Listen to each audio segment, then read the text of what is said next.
Hola mi gente, espero que estén muy bien. La riqueza cultural de mi ciudad, Cartagena de Indias, es invaluable. Mi invitado de hoy denominado Esclavo de los Esclavos. Hoy estaremos en la iglesia, en el claustro y en el museo. Mi invitado es San Pedro Claver. Bienvenidos a Entre Historias con Mafe Villamarín.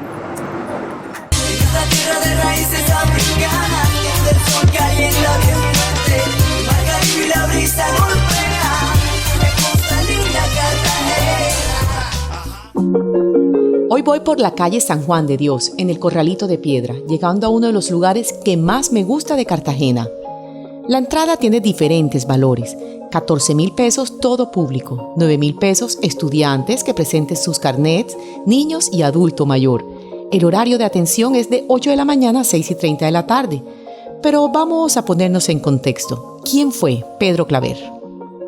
Nació en Verdú, España, el 26 de junio de 1580 en el hogar de Pedro Claver y Juana Corberó, campesinos catalanes que tuvieron 6 hijos, pero solo sobrevivieron Juan, el mayor, y los 2 más pequeños, Pedro e Isabel. La infancia de Pedro quedó oculta para la historia como la de tantos santos, pero sabemos que trabajaba en el campo con su familia. Pedro se graduó de la Universidad de Barcelona y a los 19 años decide ser jesuita. Pedro, con gran fe y el beneplácito de sus superiores, se embarcó hacia la Nueva Granada en 1610.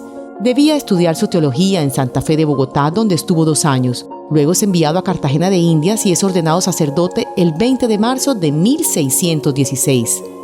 Cartagena, por ser lugar estratégico en la ruta de las flotas españolas, se convirtió en el principal centro del comercio de esclavos en el Nuevo Mundo. 1,000 esclavos desembarcaban cada mes. Aunque fallecieran la mitad en la trayectoria marítima, el negocio dejaba grandes ganancias. Al llegar a América, Pedro Claver se encuentra con esta terrible noticia de la esclavitud instaurada un poco después del segundo viaje de Cristóbal Colón hacia 1510. Fueron 14 millones de personas que sufrieron y 1 millón de ellos pasaron por Cartagena de Indias.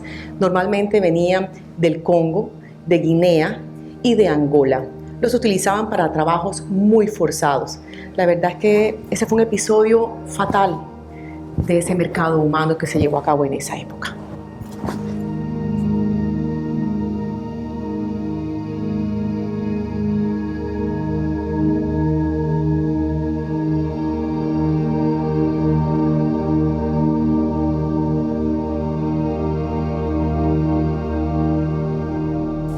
Claver no podía cambiar el sistema, pero sí había mucho que se podía hacer con la gracia de Dios.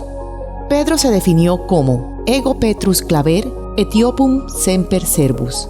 Yo, Pedro Claver, de los negros, esclavo para siempre. Y así fue. No se limitó a quejarse de las injusticias o a lamentarse de los tiempos en que vivía. Supo ser santo en aquella situación y dejarse usar por Jesucristo plenamente para su obra de misericordia. En Cartagena, durante 40 años de intensa labor misionera, se convirtió en apóstol de los esclavos negros. Entre tantos cristianos acomodados a los tiempos, él supo ser luz y sal. Supo hacer constar para la historia lo que es posible para Dios en un alma que tiene fe. Cada vez que llegaba un barco, que era cada mes aproximadamente, el padre Claver salía a visitarlos llevándoles comida. Los esclavos se encontraban en la parte inferior del barco en condiciones inhumanas, víctimas de la brutalidad del trato, la mala alimentación, el sufrimiento y el miedo. Pedro atendía a cada uno y los cuidaba con exquisita amabilidad, convirtiéndose en su defensor y padre. La comunicación con ellos no era fácil, pero para ello organizó un grupo de intérpretes de varias nacionalidades. Los instruyó haciéndoles catequesis.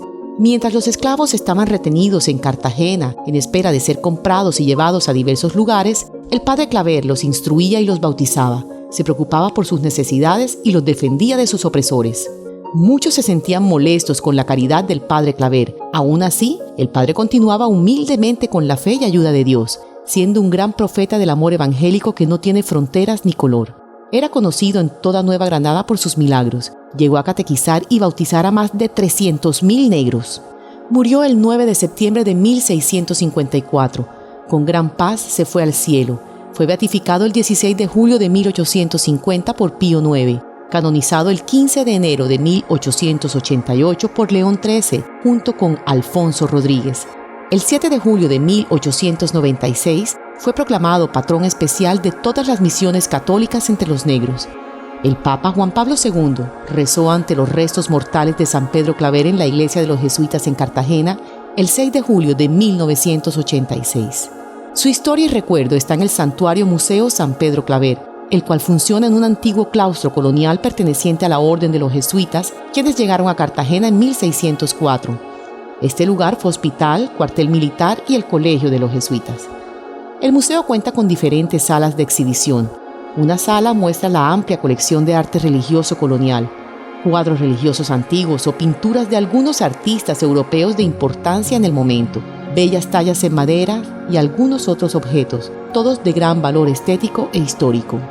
Otro espacio dedicado a mostrar piezas arqueológicas y precolombinas de la colonia. En otra sala encontramos la dedicación a la cultura afrocaribe, conformada por pinturas y esculturas hechas en maderas y piedra, procedentes de algunos países africanos y de las islas del Caribe. Y pasamos a la Catedral de San Pedro Claver, que no solamente es una joya arquitectónica colonial, sino que en su importancia histórica y religiosa hace que sea uno de los sitios emblemáticos de la ciudad de Cartagena. Sus alrededores y localización hacen de este hermoso edificio el más visitado del recinto amurallado. Fue construida en el siglo XVII, originalmente con el nombre San Ignacio de Loyola por los jesuitas. La fachada de la iglesia fue fabricada, al igual que la mayoría de construcciones de la época, con piedras coralinas traídas de las islas de Tierra Bomba. En la parte inferior del altar mayor de mármol, importado de Italia por el obispo Eugenio Bifi, reposan las reliquias de San Pedro Claver en una urna de bronce dorado y cristal, regalo del Papa León XIII. En el año de 1988 la iglesia fue restaurada y en 1921 se añadió la actual capilla, la cual además de ser históricamente representativa, es un punto de referencia muy importante desde varios lugares de la ciudad. El interior de la iglesia de la compañía se distingue por la severidad de sus elementos arquitectónicos, en contraste con la profusión barroca empleada por jesuitas en otras partes de América. Además, su fachada es considerada como la más rica y monumental de Cartagena. Y desde la Sala de Arte Religioso Tulio Aristizábal me despido. Espero que a todos les haya gustado este fascinante recorrido a los que los he llevado hoy. Y recuerden, si quieren estar aquí en Entre Historias con Mafe Villamarín, pueden escribirme la dirección que aparece en pantalla y podremos estar conversando o puedes estar contándome tu historia. Les agradezco muchísimo su compañía. Les mando un beso.